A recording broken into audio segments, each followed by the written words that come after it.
Define that question. I'm a little bit confused by it. Um, any advice on dealing with people who invert a lot? From Kai from London. Well, people inverting a lot, that can like look a lot of different ways. Like for example, someone could be inverting by doing a berimbolo on you. Someone could be inverting if they're in reverse De La Hiva and they're spinning underneath to attack you and go for your back. I guess they could be inverting like playing inverted guard, kind of like Ryan Hall used to do, where they're inverted before you approach the guard. All of those are different situations, so they kind of require different context. So if I'm approaching someone and they're inverted before I've even like kind of made initial contact, so like kind of like Ryan Hall where they're like have their legs over their head, usually I'm looking to pin one of the ankles down and then get my shin on the other one and control the back of their hip and start elevating them. And you can use that to switch into a leg drag, or you can even use that to drop into like a crab ride, like back take type situation. There's a couple of other like stack pass finishes from there where you can kind of switch through for the lapel. Leandro Lowe does that a lot when he's rolling with Paulo Meow in the YouTube video where it's by BJJ Hacks. But I would look for a lot of stack passes for sure. I think if you're playing guard versus a high level passer, you really don't want to just invert and chill there. It's really dangerous. Another guy who's really good at stack passing, like the fast way, is Mergali. Like watch Mergali versus Keenan, even though Keenan ends up winning that fight in the beginning, is a really great stack pass sequence against him. Oh man, we got tons of questions now. Let's see. Did pull the plug? Here's my question. What are the limits of conceptualizing stuff in your opinion? Pull the plug is not re-elaborated yet, so I'll go on to the next question. Have you heard of BJJ Link? No, I'm not sure what that is. How do you finish the knee cut pass when you do the double pant grip entry? From Stephen Kent. So when you do the double pant grip entry with the knee cut pass, ultimately you're gonna have to shift your left hand to something else, right? So for you guys that don't know, usually when you enter for a knee cut pass, right, I'm gonna be entering with like my right hand on the lapel, and my left hand will be controlling the inside leg that I need to trap in between my legs because I have to trap one leg in between mine to do a knee cut pass, right? So the double pant control variation, you're controlling both legs. So my left hand is trapping one leg in between mine, and my right hand is controlling the top pant leg and usually pressing it behind me more. When you do it that way, it prevents the guy from lassoing the leg over. So if any of you guys have ever fought like a really flexible guard and they keep lassoing when you come in for the knee cut, that top pant control, kind of like Homolo and Leandro, can be a very good way to negate that lasso, right? So once I get in, my left hand will either switch to their lapel or their sleeve, right? Sometimes I'll do one where I go over their back. Batista does one kind of like that too. The one I like a lot recently is I come in with both pant legs, I control, and often people look to grab your pant leg, the left hand that's trapping their leg in between yours. The next time I do a podcast or a live stream and I have a partner, I'll demonstrate. When they go to break this grip in between their legs, which often they will do, I'll regrip. I let them kick to break it. I regrip their sleeve as they do it, and then I cut with both the top pant leg and the sleeve. And I really prefer the sleeve on that knee cut rather than the tricep. The reason being is when you grab the tricep on the knee cut finish, sometimes I'll do it, right? But a lot of times when you grab the tricep, the guy can still frame you. So if you imagine if you're knee cutting someone and they're framing you like this and they grab the tricep, right? Like you can still push their chest. But if you get their sleeve, you pull it and you can push it across, they can't frame. So I find versus like hyper flexible guards, this is one of the most effective ways to pass the guard is to catch that sleeve and hold the back pant leg. I've had so much success with that versus like really flexible guards. So that's certainly my favorite. But if not, the simple one is just come in and immediately catch the lapel and pull tight with the lapel, keep the top pant leg and slowly get that top leg behind you and then switch to a classic cut. The only thing with the lapel is if the guy's hyper flexible with that bottom leg, he can frame you and get his bottom leg back out. All right. Oh man, there was no questions and then like 30 questions all at once. Um, let's see here. Advice on learning guard retention concepts at old school mentality gym that always starts standing and never does situational sparring. Um, Well, Mr. Dirty Diaper One, I think the big thing when you train at a gym that's very restricted in their style of training. Like they don't use a lot of specific sparring, and they don't give you room to do it. Honestly, I would say the most important thing is for you to try to find someone else in the gym who thinks like you and is open to more intelligent training practices. And if there's no one, then you need to do a little bit of like converting and really convince someone of how effective it is. And then you need to find time either before class, after class, or even at your house if you can get mats down, but do a lot of creative work because that's probably the most important thing you could do to level your game up. A lot of people are thinking about like what can I do in the gym to get better? What's the technique? But a lot of times it's like off the mat stuff. I've had the opportunity to train with a lot of really good people around the world. And one thing that usually you don't hear about is a lot of these guys who are from top gyms like Autos or Alliance HQ, all those places. Those are almost always guys who moved there from a small gym, right? At Atos HQ, I almost can't think of a single person that's actually from Atos HQ. Everyone came there from somewhere else, right? And they all like kind of had this self-learning thing, right? Like I've spent a lot of time with Tommy and Espen now that I'm here in Norway. I'm going to do a live stream with them soon as well. Um, but you know, they all were self-taught. They found each other. They competed each other in a tournament first time. I'll have them tell the story. It's a really good one.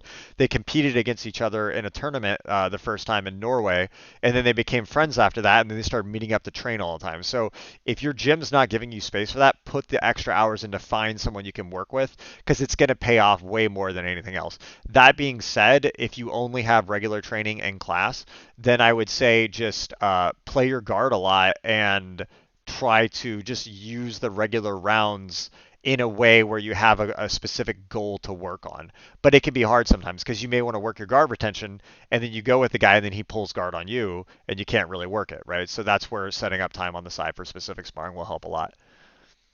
Um, okay. Justin Myers said, I perform well in the gym, but struggle with competition mindset. What was your light bulb moment for competing, or have you always done well?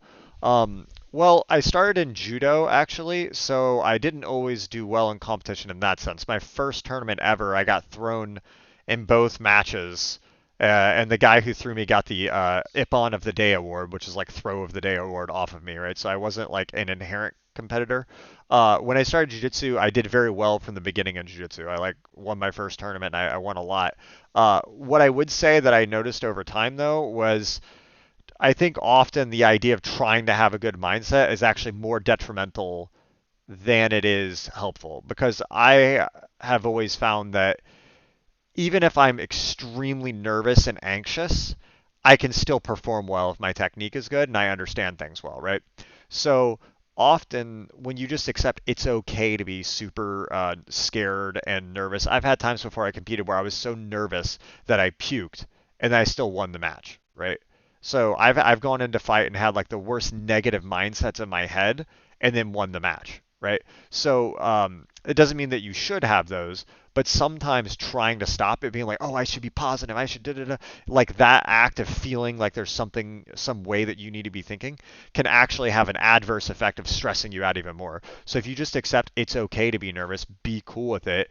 Don't worry if you're really, really anxious and just fight and let the jujitsu come out. And whatever happens, happens. Pay attention to the details that went wrong and then just go again. I think a lot of times, this is unique for the individual, but for me, I find that over trying to think what's the right mindset, becoming obsessed with that can almost give you more stress. If you just realize it's okay to be super nervous and have negative thoughts, you can still win with being nervous and having negative thoughts. That helps me a lot. Um, uh, let's see here. Oh man, so many questions. Is it hard to get? This is from doing it big. Is it hard to get back to jiu-jitsu after a 6 month hiatus due to surgery? Do you feel the technique gets diminished or is it mostly timing? Do you have an experience coming back from jiu-jitsu? Yeah, I had a couple. I had a year and a half off where I had a really bad back injury in 2012. 2011, I won the Worlds closed out with my teammate Michelle Lange. And then the following year was like I was kind of like on the rise, you know, one of the top up and coming competitors in America, and then I blew out my back with a major disc herniation, and I disappeared from the competition scene for like a year to a year and a half. It was really hard. I didn't think I'd ever train again. And yeah, for sure it was hard coming back. That's also where I really got into specific training because there was certain positions I could still work on despite being injured that I felt I could still make progress in. So I started doing a lot of specific training in positions that wouldn't aggravate the injury. Granted, that was still like 6 months after no training, right? But I eventually found my way back in. One thing I would say is that to be able to come back well, the more you really understand your technique and you're not relying on timing, the faster you will be able to come back from an injury. People who rely purely off of instincts and go like just intensity and like that, it's not organized in their head. I think they struggle the most with injuries because it's not categorized in their head. So it becomes very difficult when you come back because your instincts aren't there anymore. It's almost like you kind of forget some of them. Whereas when you really understand what you're doing, you can always reference what you're doing. So for me, if I take 3 months off, I feel like I come back with relatively close to the same technique. Of course, my timing and cardio is down, but it isn't as affected, right? But trying to develop to really understand your own technique deeply is harder. It is a lot easier in the beginning to just fight off of instincts, but I think in the long run you end up with a less organized game, and I think in the long run, I think you're going to become less good if you don't commit to like an organized approach. Um, Thanks. Let's see here. I'm gonna take a question from a new person. Uh, Pull the plug. I think he's elaborated his question, or he said, "I feel that you have a very intellectual approach to BJJ, but some athletes are more instinctive. Obviously, both can work. What are the cons of having an intellectual approach, in your opinion?" Okay, this is a great question. Me and Espen were actually having a really good conversation about this morning. I wish it was filmed, because Espen is more like me. He is like a very structured, organized mind, and he's always been that way. And we were talking, and he was saying that more recently, maybe over the last year or two, he's tried to move more towards the instincts and what I would call like chaos, kind of like trusting your instincts and kind of going with the chaos, right? And Tommy's a little bit more that way as well, like kind of the instincts and chaos. But then he finds that he's gotten benefits from that, but also some negatives. And I think we both kind of agreed the best is both, right? You need some amount of instincts and you also need some structure, right? So, in my opinion, in the beginning, the problem with the intellectual approach or the analytical approach, this gives a lot of people a hard time, is that they're trying to analyze what they're doing during the roll. So imagine you just learn a brand new technique, like an arm bar or something, to keep it simple. So when the match starts going, you're sparring and you're thinking like, okay, I'm supposed to go here and I'm supposed to do that, and you're trying to do it like a step-by-step process. That can actually make it really, even if you do everything perfect, because you're in your head, like trying to think everything through, you're not acting aggressively enough, and then you will. It's like trying to jump in slow motion, right? Like you can do everything technically right, but if you don't do it hard enough and fast enough, you won't actually jump, right?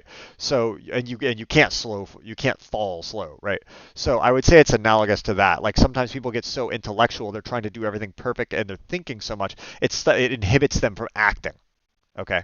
And that's why I like specific sparring, because with specific sparring, you can just like, I was training with Espen today. We are doing some specific sparring in De La Hiva, and he was putting his foot in my lapel, like kind of like a spider hook on your lapel. And I had his foot kind of trapped in between my legs where you would normally go for a knee cut pass. And I was like, huh, his foot's in between my legs like normally you could do in a knee cut pass.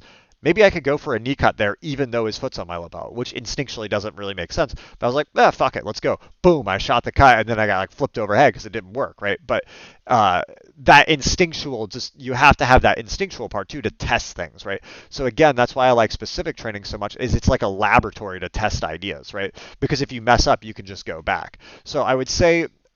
Trusting your instincts is necessary, not only to because you have to try these things at full force, and that means you're going to be at full force making mistakes a lot of times, right? So you're only going to know if it works if you try it at 100%, which means that sometimes you're going to try something at 100% incorrectly and fuck up big time, right?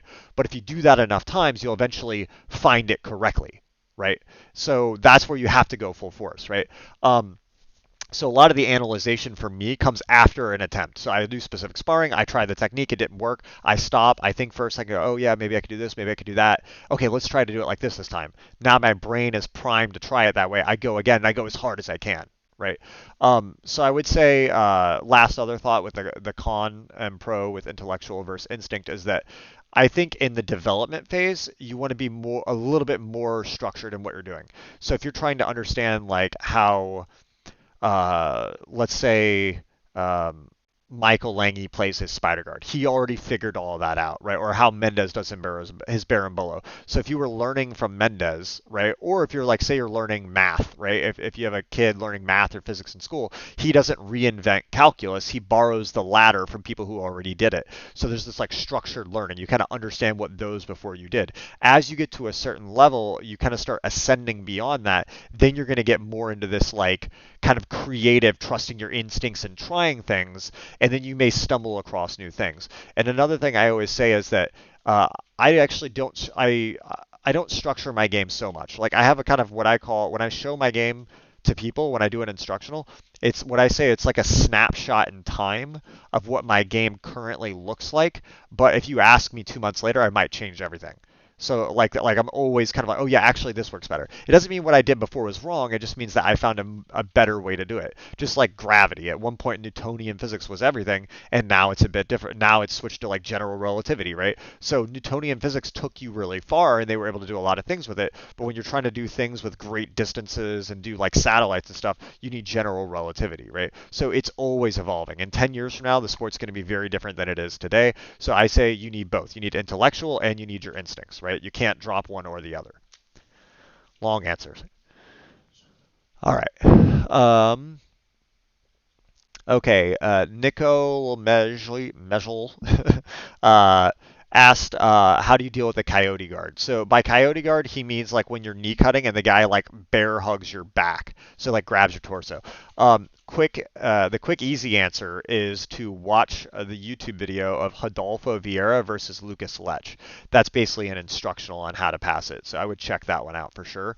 But basically what I do is if they get the grip on my back, I grab their back pant leg and I pull it up like a suitcase. And then I stand up really tall on my right leg, right? So I would be like here, and I stand up like this, right? And I pull that back leg up with my right hand. They won't be able to come up into you when you elevate that back leg like it. And then what I do is then after I'm up, I can turn my knee in and put my knee on their stomach and put them back down. And once I get my knee down on their stomach, then I can dig an underhook. And then there's different ways to finish. I just posted an Instagram video today where I show 3 different finishes. So you could do the cross collar, the underhook, or the face crank with the hip grip. If you watch the Rodolfo Vieira versus Lucas Lech match, or is Liete, I don't know how to say his last name, watch that match and like it's a tutorial on how to do it. Rodolfo does all that stuff. Rodolfo and Leandro Lowe both pass that position really well. Um, let's see here. Sean Holdren, dealing with people sitting back on knees, like sitting down hard on their haunches and little away from lasso side when playing lasso guard. Okay, so you're playing lasso and then they're leaning back really far. There's a couple ways you could deal with that. One could be, I don't know if they have a lapel grip or not, but you could cross sleeve grip. So I wish I had a partner, but I could have a lasso. I could grab the cross sleeve grip, and then you could grab the armpit, which Keenan calls like the laser guard now. But you could do the tricep or the armpit, and then you could unlasso, put it in as a butterfly hook, sit up, pull the arm across, and work here, and that goes into a back take or a butterfly guard sweep. That's an excellent one versus someone doing that. If you want to stay in the lasso series, you can grab the cross collar. So now we're going to turn it into collar sleeve lasso. I would unlasso my left foot, put it on their hip, and then I would shrimp away with my right foot. That's going to pull their elbow out a bit. I need a video to show this one. I'll try to do a video on it soon. And then I would start attacking the omoplata or triangle, which is going to either make them drop down and pull their elbow tight, which opens the loop choke, or they posture up, and the omoplata is very hard there. In general, if a guy's on both knees and is keeping his elbow tight, I like collar sleeve with one foot on the hip, and then my other foot I keep shrimping away because it's really hard when their elbow's tight. It's really hard to pull it back out, right? But if you shrimp away as your body moves away, it's a lot easier to drag that arm out.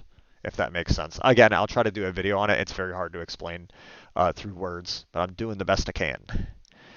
All right. Man, trying to get to all these questions. This is a really good turnout. Do you guys really see the difference in the video quality in this? Because I put a ton of effort into figuring this out over the past 4 or 5 days.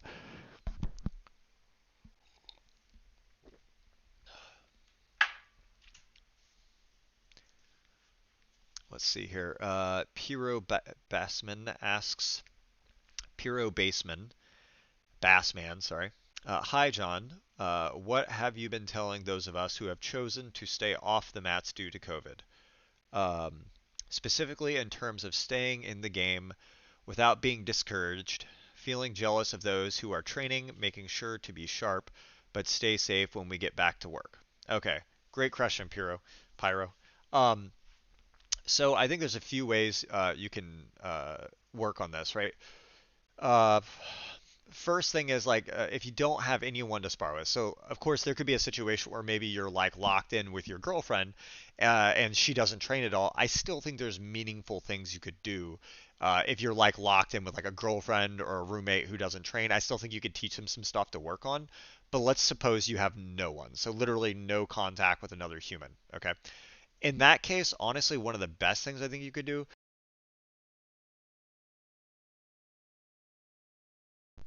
Sorry, my headphones turn off automatically sometimes. In that case, I think one of the best things you could do is take your strength and mobility really, really seriously, right? Because I don't think you can.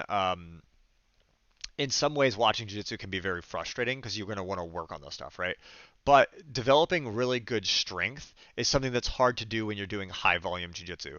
So if it's not something you already take seriously, let's say you're not going to be able to train for 4 months. If you get a really serious strength training schedule going where you're like doing like get like gymnastics bodies or GMB fitness. For raw strength stuff, I like gymnastics bodies, and there's a book. It's like Overcoming Gravity, I think is what it's called. I used to use back in the day. Anything like that. I like the body weight stuff, but of course you could do weights as well. Some kind of really serious strength program. I really like the gymnastics for jiu-jitsu, and get a really good mobility routine going, and take that super seriously because that's really something most people in jiu-jitsu neglect. And honestly, if you're not mobile, it's like it may have a bigger impact on your game than jiu-jitsu would if you're already not a mobile person. So if you have 3 to 4 months, that's a deep rabbit hole you can go into. Go really serious into strength and mobility because like if you come out 4 months of no training and you're like a lot stronger than you were before and a lot more flexible, it might have a bigger gain in your performance on the mat than even doing 4 months of jiu-jitsu, no doubt. Okay, so take that seriously as one. As far as jujitsu goes, it depends on your level. Let's say that I don't know, like I don't know if you mentioned your belt level, but um, if you're not familiar with a lot of different guards, maybe what you could do is just kind of do some research on different guards. So let's say you're like, oh, I'm a half guard guy, right? Well, say you don't know anything about worm guard, like you don't even know what it looks like. Well, just do some research. Go look at videos, go watch some of Keenan stuff and see what some of worm guard is, right?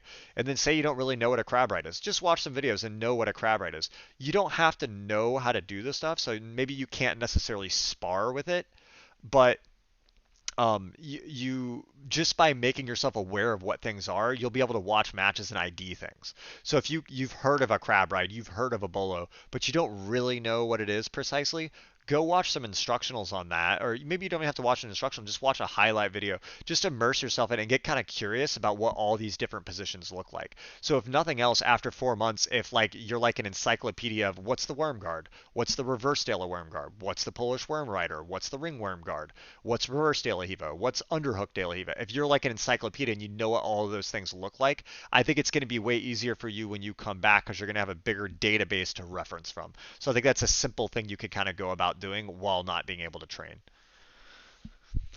Really good question though.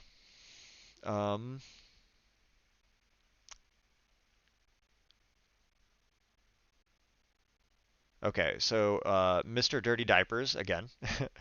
When starting to build your game, how many options is too many options to try and learn? Should you aim for an A and B option from every position, or an A, B, and C and D option? I really wouldn't be thinking of it uh, in that term, like A, B, C, and D option in a position. What you're going to do in positions is going to be so vastly different depending on the position. Like for example, collar sleeve, there's really not well, at least near side collar sleeve, like on the left side versus a guy right, like leading. There's really not a ton of different attacks, right? But there's like a lot of different patterns of like if his knee's in, I do this. If his knee's out, I do this and stuff. So I wouldn't be thinking about it like you're certainly in every position going to need more than an A and a B because there's like 30 things they can do, right? Like if you're in double sleeve, his knee can be angled outward, it can be angled inward, it can be straight, it could be bent, he could be deadlifting, he could be bent over at his hip. There's so many different ways the guy can be in the position, right? So I wouldn't even be thinking in terms of like kind of this like flow chart kind of thing, or like it should be more like just spend a lot of time in a position and immerse yourself in it, because I don't know, it's like defining like how many techniques there are in a position or how many details there are in a position can be very confusing. Like I could show you a million moves from double sleeve, but you could mess up that you're supposed to have your palms up in a certain spot, right? Like a lot of times in double sleeve, I'm palms up when my leg is past the body, right? And another spot, I might have palm down. Okay. So I could show an entire instructional of different attacks and stuff. You may be in that position, and then you're messing up you're going palms down, so nothing works, right? So would you call it a technique to go palm up? I don't know if that's a technique per se, but it's a majorly important detail that's going to hold the whole thing together. So I wouldn't even think of like you're looking for an option A and an option B. More think about it as you just want to spend hours in a position, right? So pick a position and then try to do a lot of specific sparring in it and try to get to the point that you have 20 hours of specific sparring in it with different partners. And as problems pop up, learn to solve them into each one by one. You know, one guy deadlifts, you learn to solve that. Another guy does something else, you learn to solve that, and you just spend time there. So think more about getting hours in positions rather than like having an option A and an option B, because realistically you might need all of the options, right? A lot of things like for the whole position to work, you may need like 20 options, right? So just take a position that's interesting and fun to you, spend a lot of time there, and worry more about time in the position learning rather than developing a set amount of attacks or something, if that makes sense. Good question. All right. Uh, Fernando Nava asked, "Do you study?" Oh, where'd he go? Oh man, I'm so far behind on the questions. Do you study matches? If you do, who are your favorite people to watch currently? Currently, I watch a lot of Mergali. I watch a lot of Tommy and Espen, which I don't have to do as much because I'm here training now. So I'll be here at least another 2 weeks. I think they maybe just closed the border to Norway. So if I go back to Sweden, I'll probably come back again at some point for another month or so.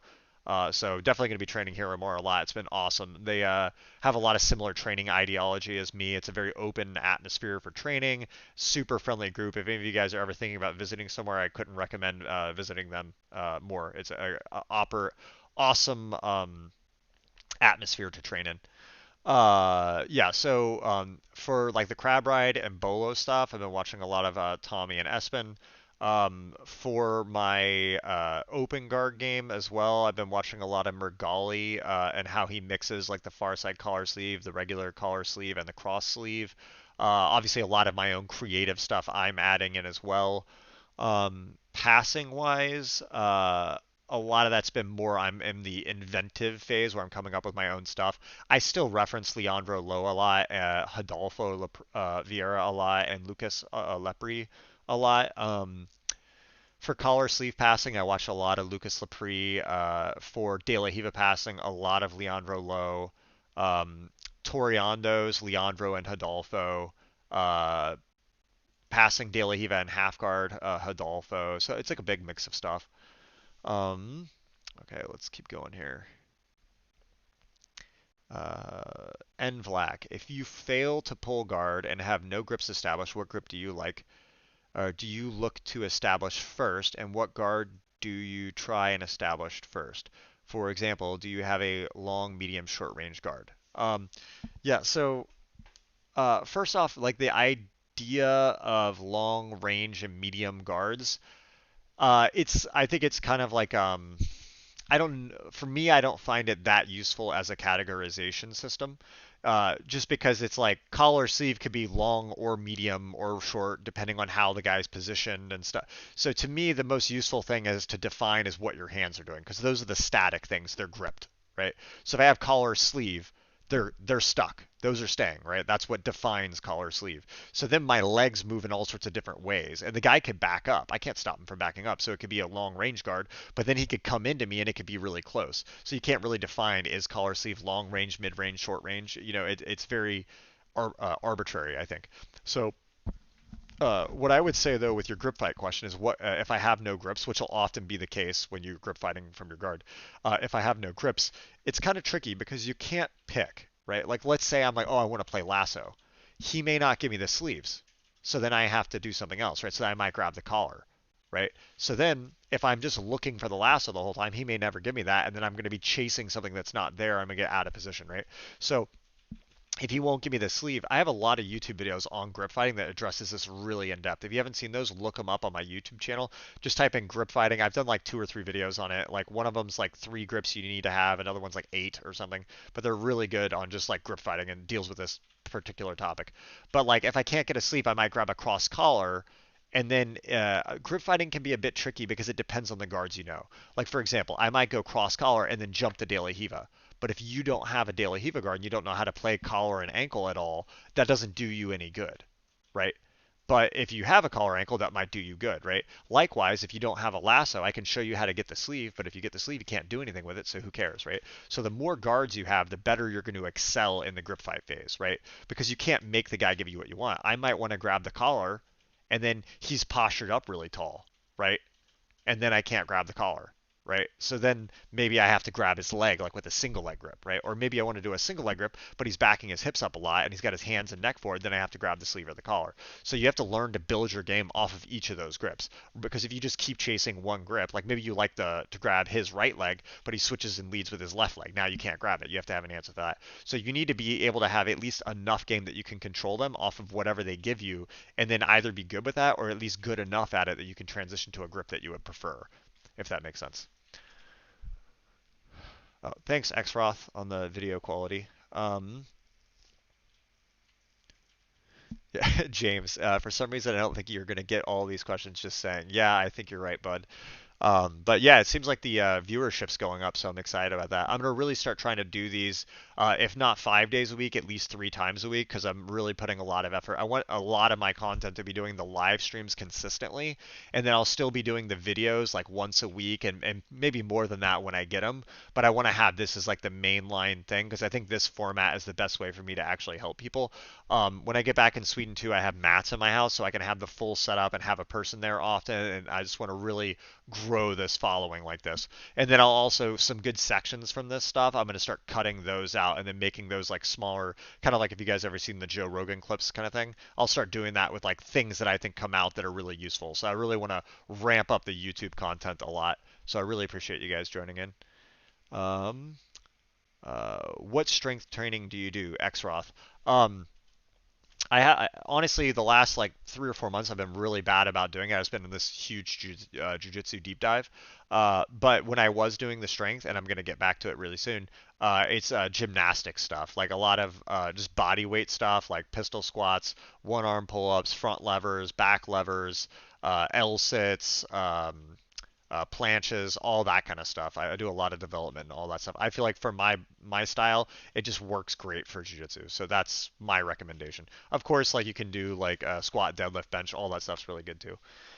Um, when doing the bear and below, and you do the spin through after getting the butt to the mat, I seems like it's loose, so I can up for the sweep instead of doing the full back take. Any tip specific videos? Um, hmm. So you're loose when you do the berimbolo, and then you want to try to come up on top. Um, hmm. I did a video with Lucas Galbacera actually, where he shows. It's on my YouTube channel. Uh, so just looking for Lucas Galbucera, Galbucera.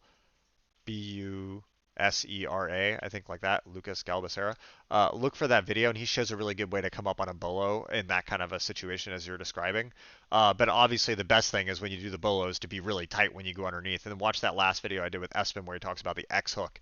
If they like kick that right leg off, that would probably be a good option. Um, Neil McGuinn, do you teach kids as young as 4 and up to 11? If so, do you have any advice for teaching people in that age group? I'm leaving the question very broad, but I can be more specific if it would be better. Yeah, so unfortunately, I'm not the best with kids. Uh, I get really like cerebral when I'm teaching. I get into a very explanatory way, and I know you need to be a lot more kind of like fun and do games and stuff with kids at some point. But I'm not the most experienced at teaching kids, so unfortunately, I probably don't have the best advice there. Um,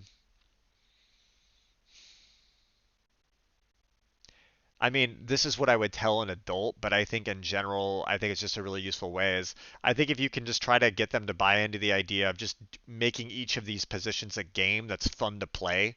Like you can be really good at the spider game. I mean, you can make it a game, call it a game if you want, like the spider game, and then the worm game, and like, just make games out of all these positions, right? Like De La Hiva doesn't sound as fun as spider for a kid, I guess, but like if you can make these each games that are fun to play and then kind of have them do a lot of different specific sparring in different positions just for fun, as they get older and they start doing more normal rolling, they're going to kind of have all these foundational skill sets they can kind of build off, right? But yeah, sorry, I'm probably not the best person to ask about the information specifically for kids. Um, uh, yeah, no problem. Happy to help, Bassman44.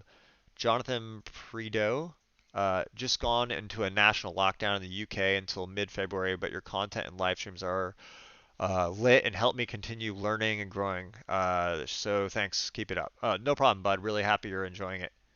Um, oh man, looks like I'm getting to the end of the questions, so perhaps I am going to make it all the way through. How many hours do you spend watching videos?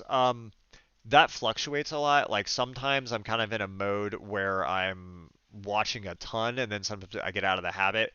When I'm in Sweden and I have my normal habit, every morning I wake up, I go downstairs to my favorite cafe because it's downstairs from my house. I have a double espresso, and then I watch about 30 to 40 minutes of video before going into the gym every day while listening to music. That always gets me jacked, gets me really excited about ideas to try. I write out notes when I'm doing it for ideas to test, and it always gets me fired up. So I just embed that as like a bedrock habit before I go to the gym to get me excited. And that would probably be around 30 to 40 minutes a day, 5 days a week. I would say 3 hours a week of film watching. And it's just I do it because it's fun. I love doing it. So every time I do it, I get so excited to train.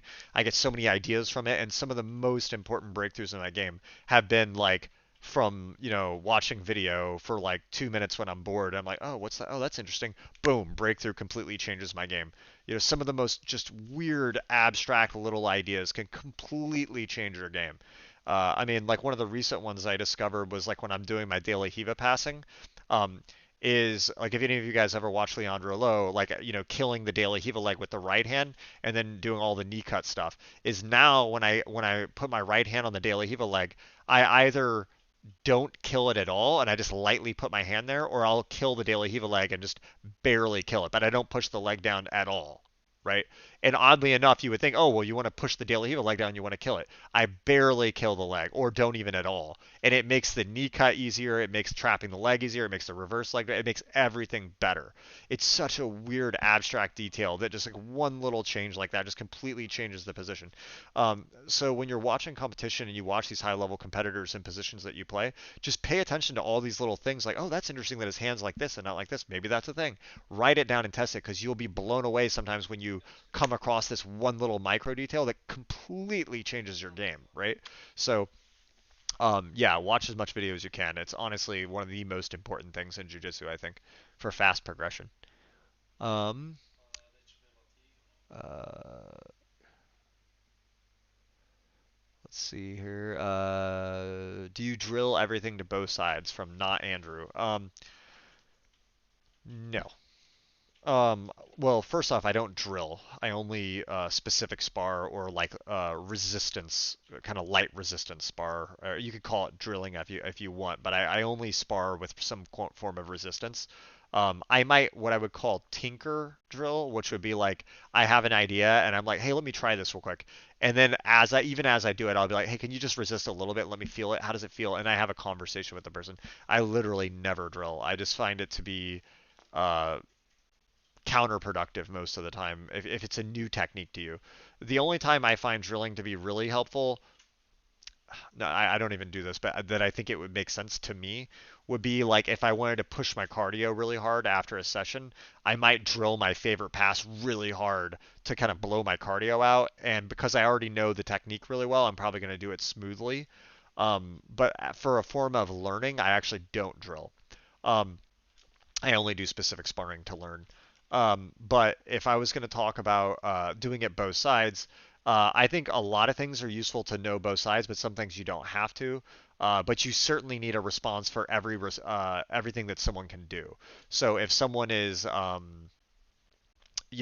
leg leads or left leg leads, you need to have an answer for both of those. Now, you don't necessarily have to play De La Hiva on both sides. You might play De La Hiva when he right leg leads and then reverse De La Hiva when he left leg leads. So as long as you have an answer for every response the guy can give you, that's cool. You don't have to do everything both sides, right? So like when I'm passing, like I right leg lead most of the time, so I have answers no matter what he does, but it's always with a right leg lead of some sort. I usually don't switch to a left leg lead.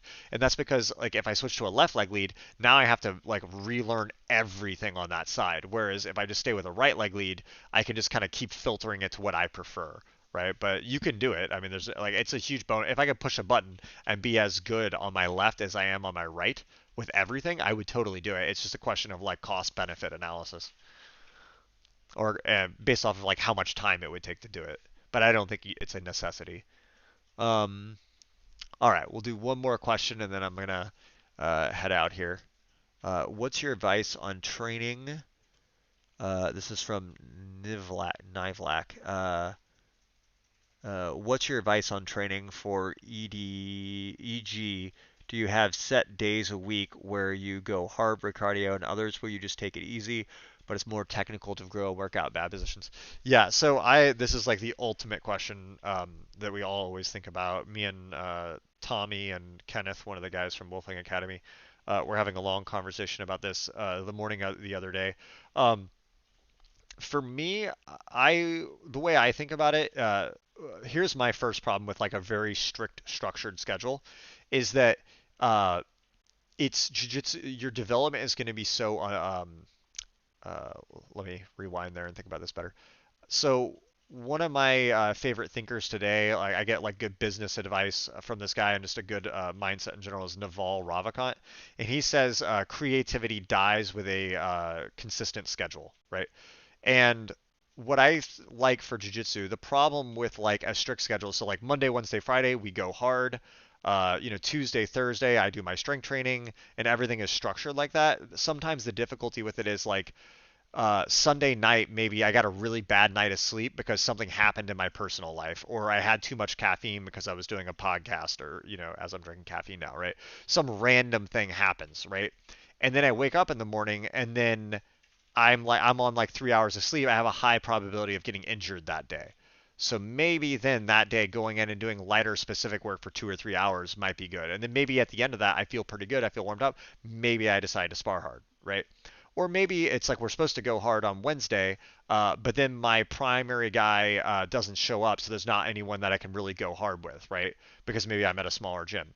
Or maybe it's supposed to be technical night on Tuesday night, and I'm supposed to go hard Wednesday morning, but then there's a visitor visiting the gym, and it's like a world-class competitor I want to get a lot of hard rounds with, right?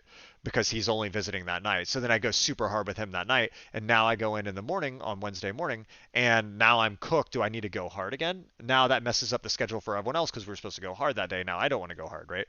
So you start having that stuff. Or like let's say we're doing strength training, and I'm supposed to be doing my pulling session on Wednesday morning, right? And then I'm training Tuesday night doing jujitsu, and then I happen to have to play a ton of spider guard because there's some really big strong guy there, and I play spider guard the whole night.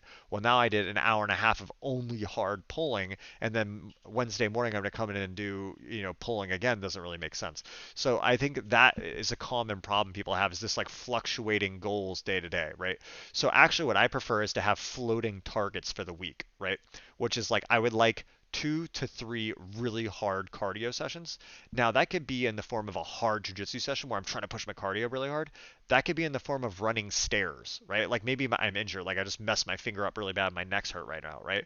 Well, maybe I could run stairs really hard and push my cardio even harder than I would in a jiu-jitsu match. But if I tried to do a really hard jiu-jitsu round, I might make my neck even worse, right?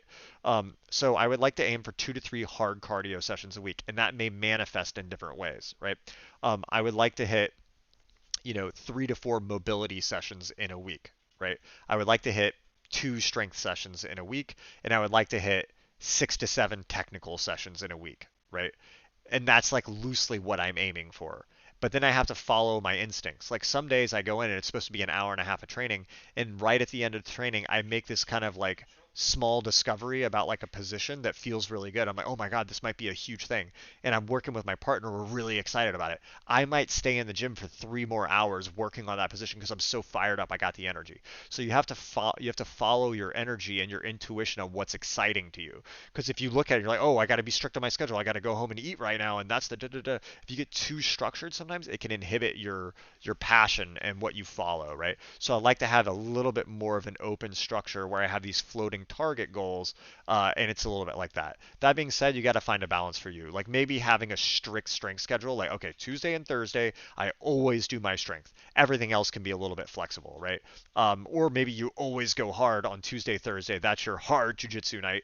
Fine. That's when you can get everyone together. It's your only opportunity to do it. Then yeah, do that. Like set that on that night, right? But then you can be a little bit flexible with everything else. So try to have a loose structure, but try not to get too rigid and locked into it because often your structure can end up holding you back yourself. Great question. Uh, Cool. Let's see here. I'll do one more fast question. Do you believe repetitive drills are important at any level, or position training over drills right from day one white belt? 100% position training drills day one white belt. I don't like drills, like period. I think, like for example, if I have a brand new white belt, okay, what I would do with my first class, I would explain the idea of jujitsu as a whole, just like okay, like we don't punch because if you punch in a real fight you get hurt. So basically what we're doing is we're learning to put ourselves in positions that are advantageous for a real fight. And then I would explain the context of what we're doing and also explain that it's more sport now and not pure fighting, so not everything's going to translate. And then what I would do is I would explain the idea of positions, and then I would explain like a triangle choke and why it's important. And then I would start them in the triangle choke, show them how to finish it, let them drill that like once or twice, right? And then I would slowly start to scale in some resistance, right? If they're a brand new beginner, sure, they can start in the like literally because they have no motor skills. If they really need it, they can drill it like 5 or 6, how much ever they need to just have the basic motor skills. But as soon as possible, I want them to actually be going with resistance starting in the triangle choke. As soon as a problem pops up, stop. Okay, what's going on here? The guy tried to stack you, try to keep your hip to the floor and move to the side. Go again and adapt, adapt, adapt, right? And ideally, if you have a large, it depends on the class size, right? If it's 4 people, I can watch them. But if it's like 50 people, I can't. Then I might have the senior students walk around and help and stuff like that. So there's a lot of different ways to do it. But yeah, I do think that the fastest way for people to uptake information is to be sparring in the position and adapting and making changes as they spar after every failed or succeeded sequence, right? Um, is This is great. Well, happy to help, bud.